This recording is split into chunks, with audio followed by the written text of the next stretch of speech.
lots of people living for a really long time, but like you say, it might be really isolated and really keeping it square.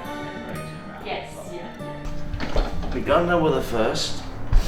He died in my arms. They said to me, it's about my granddad. I was his carer. They said, look, Jamie, he's going to die. Be dead by end at night. 21 days he lost it. He laid there like that, right? He turned round at me after 21 days. He cried and died. And I had the power of palliable care over my grandma as well. I stayed there with her for 14 days. She died in my arms. I got in bed with her while she died. I wasn't the only one there. I had power of palliable care over him in Kawaka. He had an heart attack in the street. Right, he sent me that Paul in Kawaka that I got sectioned over it. That's how much I love my family. Everybody that I've ever loved has died.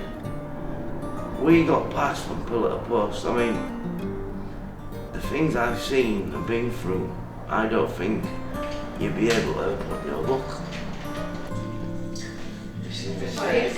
Oh, wait, you listen. Ask me if I was in his, I know for sure. I know in my case, it's not.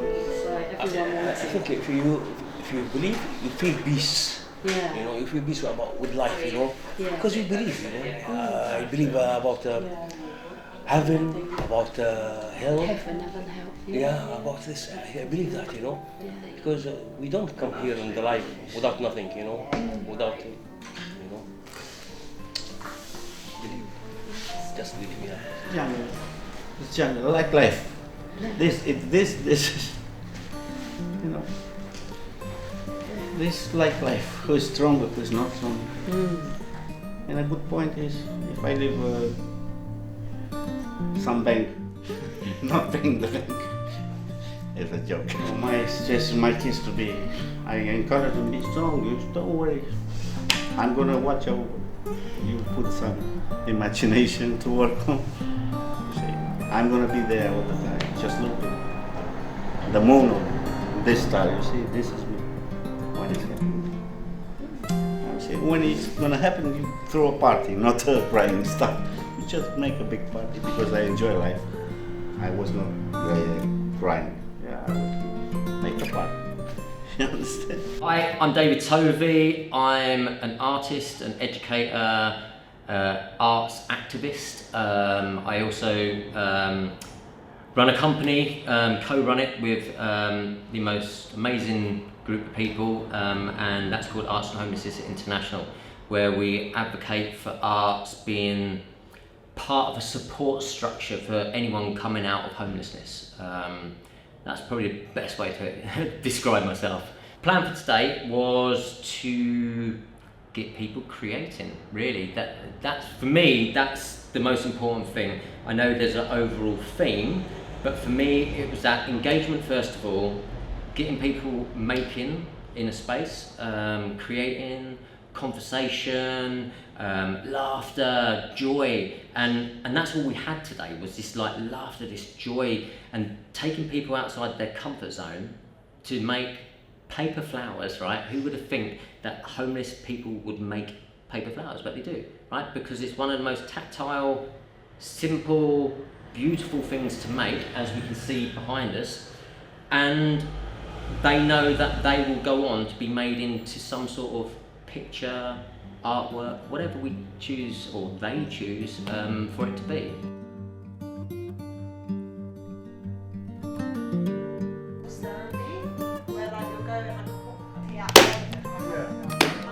Yeah, some people say customers, and I would.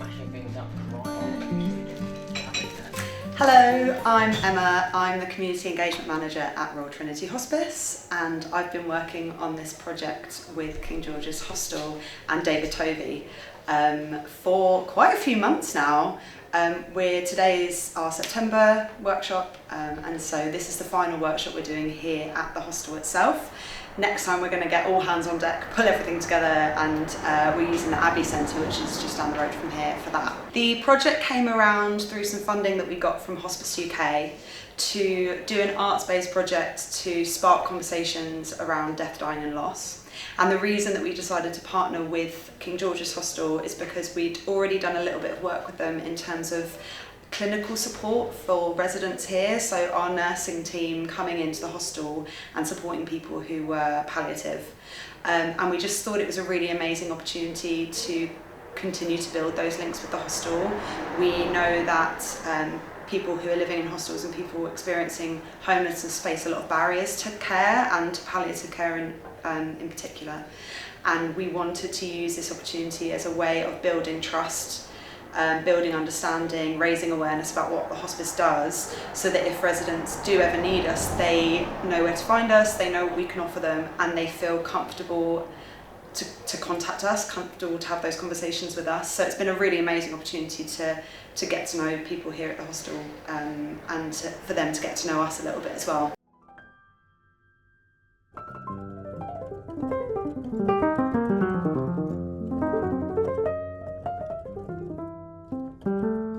Pulling up the letters on some dignified gold.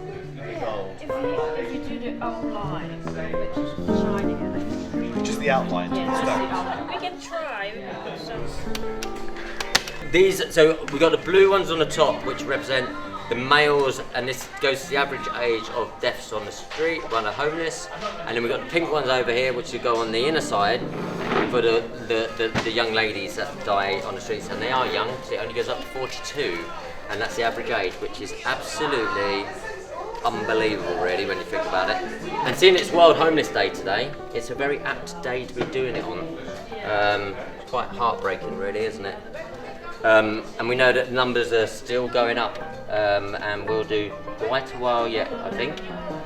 Well, hopefully people will open their eyes a bit, won't they? So, you know what I mean?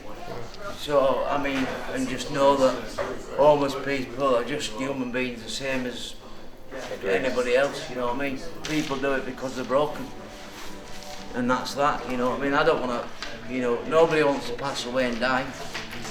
But it's part of life, that's that. Right, I'm going to glue some watches on. I can't believe how much we've got done today. It's brilliant. It's really taken shape. It's great, and just all the different elements coming together. I think your eye is just transported all the way around it, and it just tells so many different stories.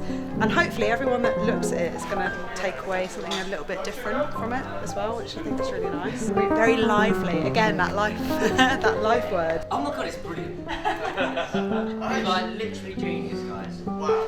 And it's 4 o'clock and we've done it on time.